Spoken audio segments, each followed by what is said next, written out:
Anak-anak rambut gimbal di Dieng titipan Kyai Kolo Dete. Ada sebuah fenomena yang terjadi di tengah masyarakat dataran tinggi Dieng yang sampai sekarang tidak bisa dijelaskan secara ilmiah. Fenomena tersebut adalah adanya anak-anak yang berambut gimbal, atau lebih tepatnya tumbuhnya rambut gimbal pada sebagian anak. Tidak sulit menemukan anak-anak berambut gimbal saat menelusuri desa-desa yang ada di dataran tinggi Dieng. Di setiap desa yang ada di kawasan ini selalu ada anak-anak berambut gimbal. Anak-anak ini biasanya berusia beberapa bulan hingga 8 tahun. Tidak ada garis keturunan khusus dari anak yang berambut gimbal. Siapapun asal memiliki garis keturunan Dieng memiliki kemungkinan menjadi anak berambut gimbal. Masyarakat Dieng menyebut anak-anak berambut gimbal dengan sebutan anak gembel.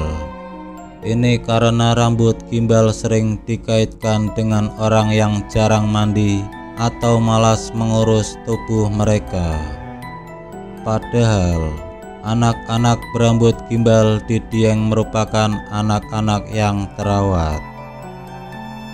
Menurut masyarakat Dieng, anak-anak berambut gimbal merupakan titipan dari Kyai Kolo Dete.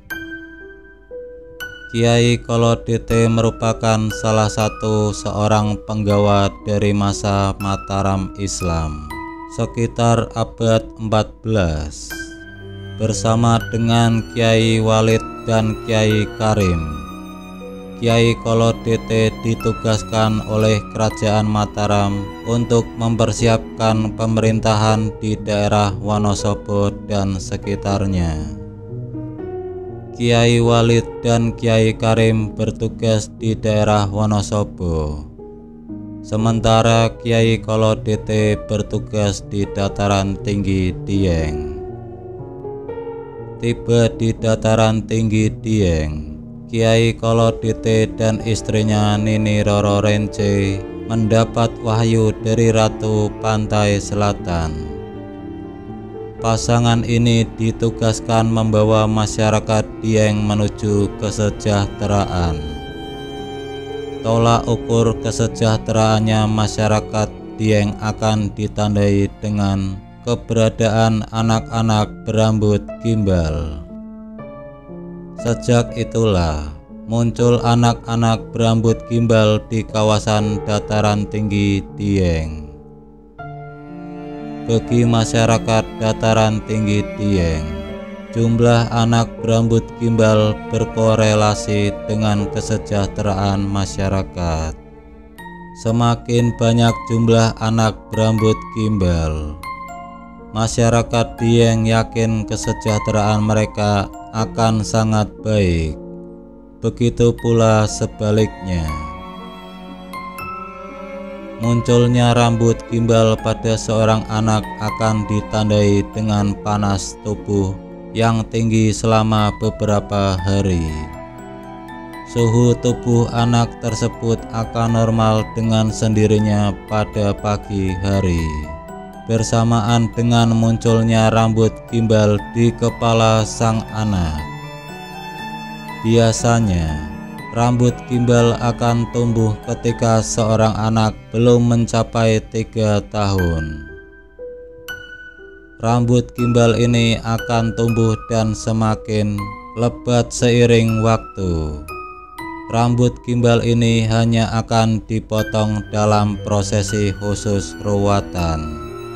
Pengadaan ruwatan harus mengikuti aturan khusus dan atas dasar kemauan dari si anak berambut gimbal. Biasanya, sebelum dilakukan prosesi pemotongan ruwatan, si anak akan mengajukan suatu permintaan. Permintaan ini harus dituruti oleh orang tuanya. Masyarakat sekitar meyakini jika pemotongan dilakukan tanpa melalui upacara tertentu atau bukan atas kemauan si anak atau permintaannya tidak dikabulkan, rambut gimbal yang sudah dipotong akan tumbuh kembali. Dalam kehidupan sehari-hari, seorang anak berambut gimbal tidak berbeda dengan anak-anak lainnya. Mereka bermain bersama dengan anak-anak lain. Hanya saja, anak berambut gimbal biasanya cenderung lebih aktif dibanding anak-anak lain. Pada saat-saat tertentu, emosi anak berambut gimbal pun menjadi tidak terkendali, bisa tanpa sebab yang jelas. Kecenderungan ini akan berkurang bahkan menghilang ketika rambut gimbal anak tersebut sudah dipotong.